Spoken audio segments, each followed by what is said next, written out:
On passe aux vérifications extérieures. On va commencer par les vérifications qui se trouvent sous le capot. Pour ouvrir le capot, vous devez ouvrir votre portière. Et puis ensuite, tirer sur la manette ici. Vous tirez ensuite sur la manette de sécurité qui se trouve à cet endroit-là. Ensuite, on prend la barre de maintien que l'on met dans cet orifice-là.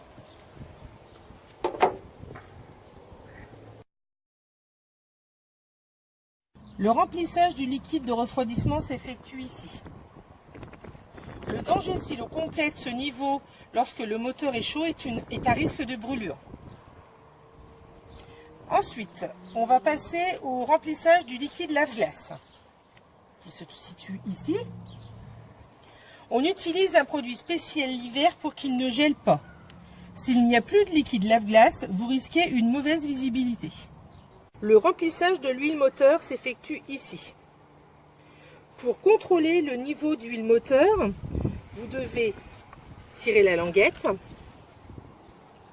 Le niveau doit se situer entre le maximum et le minimum. L'inspecteur ne vous demandera pas de tirer cette languette lors de l'examen. Circuler avec un manque d'huile entraîne la casse du moteur.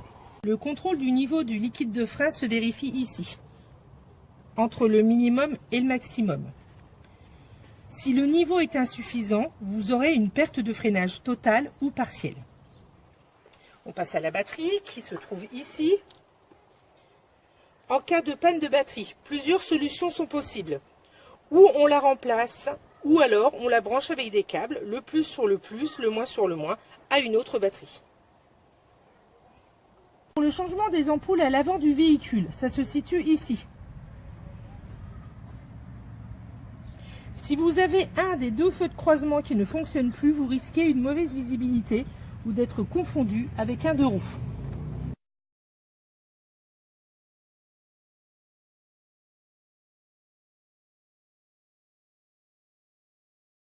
Pour contrôler le flanc du pneumatique, on contrôle qu'il n'y a pas de déchirure ni d'hernie.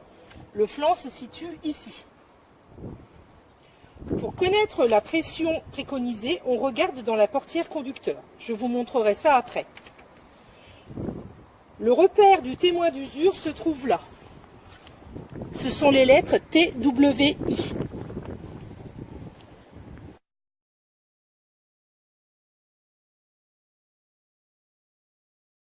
La plaque indicative pour donner la pression est donc à l'intérieur de la portière conducteur. La fréquence préconisée pour vérifier la pression des pneumatiques est d'environ une fois par mois.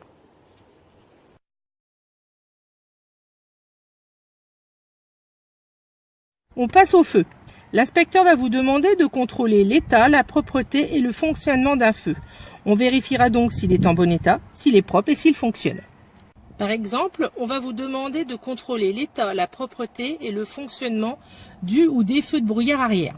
Pour cela, vous devez mettre le contact, ensuite mettre les feux de croisement, tourner ici pour allumer le feu de brouillard arrière. Ensuite, on sortira du véhicule pour aller le vérifier avec l'inspecteur. Le feu de brouillard arrière est ici.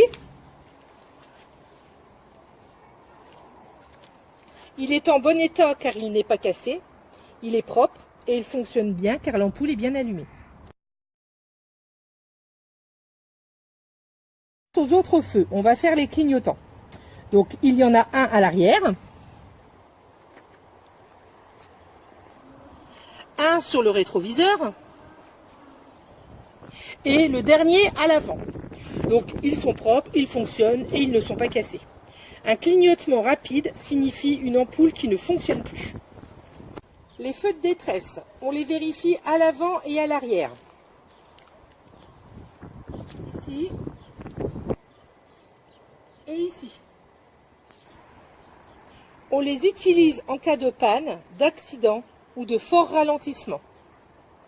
Pour les feux de recul, vous devez demander au moniteur qui vous accompagne de mettre le contact et de mettre la marche arrière.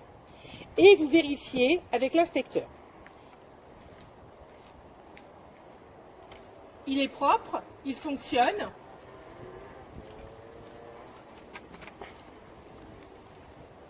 et ils ne sont pas cassés. Il annonce au véhicule que vous reculez et il éclaire la nuit la zone de recul. Feu stop, on procède de la même manière. Le moniteur doit appuyer sur la pédale de frein pendant que vous le contrôlez avec l'inspecteur. Le premier est ici, le deuxième et le troisième. Ils sont propres, ils fonctionnent et ils ne sont pas cassés. En cas de panne des feux stop, il y a un risque d'accident car les véhicules suiveurs ne voient pas que vous freinez. Les dispositifs réfléchissants. Ici, ils sont propres et en bon état. Leur utilité est de rendre le véhicule visible la nuit lorsque l'on est en stationnement. Pour le changement des ampoules à l'arrière, ça s'effectue ici. En cas de panne d'un des feux de position arrière, il y a un risque de collision car on serait mal vu. Pour les feux de position, on contrôle à l'avant et à l'arrière leur état, la propreté et le fonctionnement. C'est ici, ici, ensuite on passe à l'arrière, puis ici, pareil de l'autre côté. Il doit être visible à 150 mètres par temps clair. Pour les feux de croisement, pensez à les allumer avant de sortir de la voiture. On va contrôler leur état, leur propreté et leur fonctionnement. Le premier est ici. Donc c'est propre, ça fonctionne et c'est en bon état. Le deuxième, leur mauvais réglage entraîne une mauvaise visibilité ou l'éblouissement pour les autres. Enfin, les feux de route, après les avoir allumés, on les vérifie en montrant l'ampoule correspondant. On peut les utiliser la nuit en cas de danger immédiat. Les feux diurnes, vous devez mettre le moteur en marche pour les contrôler.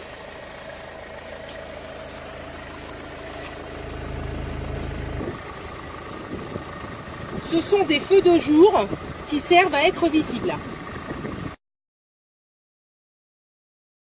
On vérifie l'état et la propreté des plaques d'immatriculation. Là, c'est propre, bien attaché. On passe à l'arrière. Bon.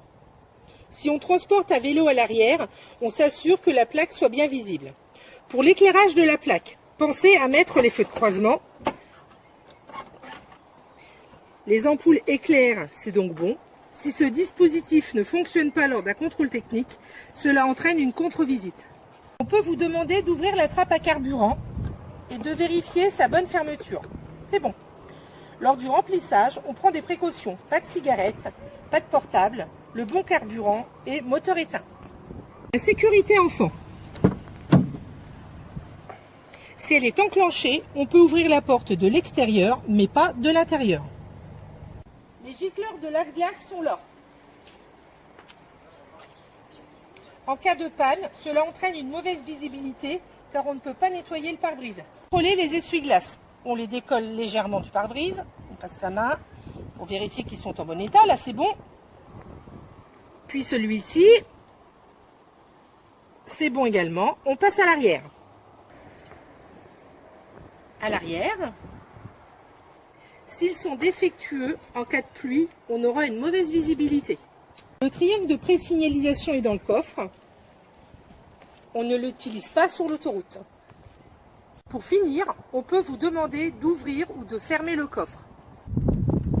Puis de savoir qu'en cas de charge importante dans le coffre, on doit prendre des précautions.